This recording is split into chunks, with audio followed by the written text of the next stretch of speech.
PT Bank CIMB Niaga Tbk membukukan kinerja keuangan yang stabil sepanjang semester pertama 2026.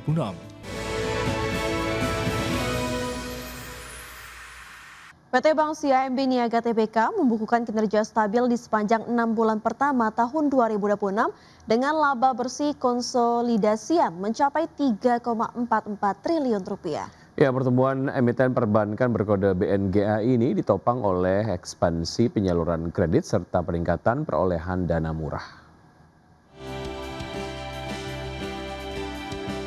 PT Bank CIMB Niaga Tbk membukukan kinerja keuangan yang stabil sepanjang semester pertama 2026. Emiten BNGA ini meraih laba bersih konsolidasian sebesar 3,44 triliun rupiah. Presiden Direktur dan CEO CIMB Niaga Lani Darmawan menjelaskan bahwa total penyaluran kredit dan pembiayaan tumbuh 6,6% secara tahunan menjadi 247,2 triliun rupiah, sedangkan dana murah atau kasa meningkat 6,9% menjadi 193,1 triliun rupiah.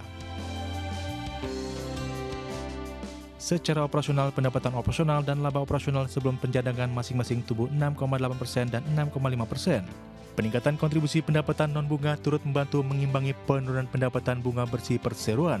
Di selain kualitas aset tetap terjaga solid dengan perbaikan rasio NPL gross menjadi 1,83%, didukung penguatan permodalan dengan CAR sebesar 23,5% dan LDR pada level 90,4%. Hingga akhir Juni 2026, total aset konsolidasian CIMB Niaga tumbuh 6,7% menjadi 382,0 triliun rupiah, yang memperkuat posisinya sebagai bank swasta nasional terbesar kedua di Indonesia. Total dana pihak ketiga tercatat naik menjadi 269,3 triliun rupiah, dengan porsi rasio kasa menembus 71,7%. Sementara pada segmen syariah, unit usaha syariah CIMB Niaga Syariah berhasil mempertahankan posisinya sebagai UUS terbesar di Indonesia dengan pembiayaan mencapai 54,0 triliun rupiah. Berbagai sumber untuk ID Actional. PT Nusantara Sejahtera Raya Tbk merealisasikan seluruh dana bersih hasil penawaran umum perdana saham atau IPO sebesar 2,17 triliun rupiah. Ya, penyerapan dana emiten bioskop ini dialokasikan penuh untuk ekspansi bisnis, pelunasan utang, serta modal kerja perseroan. Pengelola jaringan bioskop Cinema XX1 PT Nusantara Sejahtera Raya Tbk resmi menyelesaikan realisasi penggunaan seluruh dana bersih hasil penawaran umum perdana saham. Berdasarkan laporan resmi perseroan, aksi korporasi IPO yang digelar sejak 2 Agustus 2023 dengan harga pelaksanaan Rp270 per saham telah berhasil meraup dana bruto Rp2,25 triliun. Setelah dikurangi biaya emisi, perseroan mengantongi dana bersih sebesar Rp2,17 triliun untuk mendukung pertumbuhan bisnis berkelanjutan. Dalam realisasinya, CNMA menyalurkan dana sebesar Rp1,35 triliun atau sekitar 65% dari dana IPO untuk pembangunan teater baru, serta penambahan layar bioskop di berbagai wilayah. Langkah ekspansi ini melengkapi alokasi belanja modal perseroan dalam close jangkauan jaringan bioskop tanah air. Selain ekspansi, kebutuhan modal kerja operasional harian diserap sebesar Rp320 miliar atau porsi 15% dari total dana bersih. Guna memperkuat profil struktur keuangan dan menekan beban bunga, CNMA mengalokasikan sekitar Rp500 miliar atau 20% dana IPO untuk pelunasan sebagian pokok utang. Dana pelunasan kewajiban tersebut disetorkan kepada PT Bank Rakyat Indonesia Persero Tbk atau BBRI. Dengan terserapnya seluruh alokasi dana tersebut, manajemen mengonfirmasi bahwa penggunaan dana IPO telah terrealisasi 100% sesuai dengan rencana pendanaan perseroan. Berbagai sumber untuk ID Actional.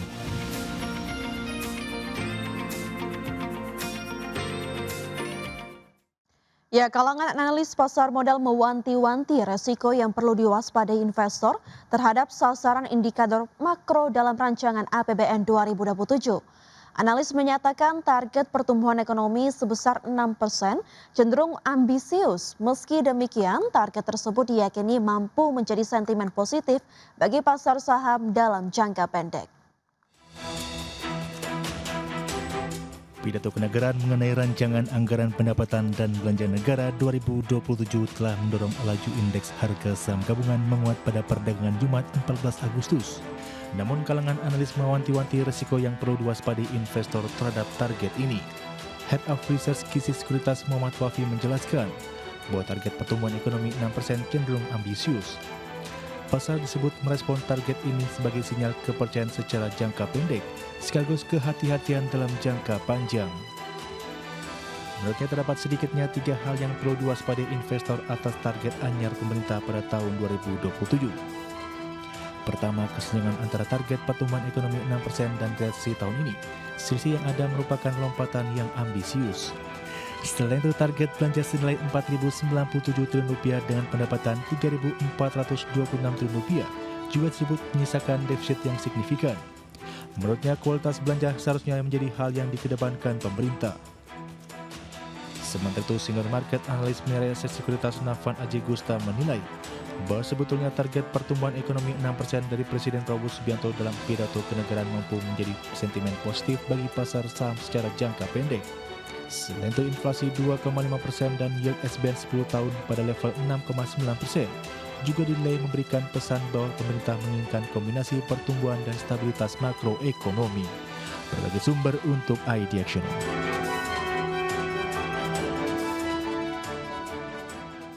Harga minyak melonjak lebih dari $2 per barel di awal pekan dipicu kekhawatiran terhadap pasokan global setelah pesimisme investor terhadap upaya diplomatik mengakhiri perang Iran semakin meningkat. Presiden Amerika Serikat Donald Trump mendesak Iran menyerah dan mengancam akan menyerang Oman jika negara tersebut menghalangi upaya Amerika. Minyak mentah berjangka Brent ditutup melonjak 2,65% menjadi $90,87 per barrel, sedangkan minyak mentah berjangka West Texas Intermediate menguat di 2,55% menjadi $84,5 per barrelnya. Donald Trump mengatakan Amerika tidak sedang mencari perpanjangan nota kesepahaman dengan Iran. Ia juga menyebut Iran tidak akan membuat kesepakatan seperti yang dianggapnya diperlukan. Sementara itu, seorang pejabat senior Iran mengatakan kepada Reuters bahwa Teheran akan meningkatkan ketegangan di Selat Hormuz dan wilayah sekitarnya, serta melancarkan serangan apabila Amerika Serikat gagal sepenuhnya menerapkan kesepakatan damai sementara dalam beberapa pekan mendatang. Terima kasih Anda masih bergabung bersama kami. Pemirsa, PT Gudang Garam TBK resmi memberikan suntikan dana modal senilai Rp200 miliar kepada anak usahanya PT Surya Doho Investama. Ya, tambahan modal emiten berkode GGRM ini dialokasikan penuh guna mendukung kelancaran kegiatan operasional Bandara Doho di Kediri, Jawa Timur.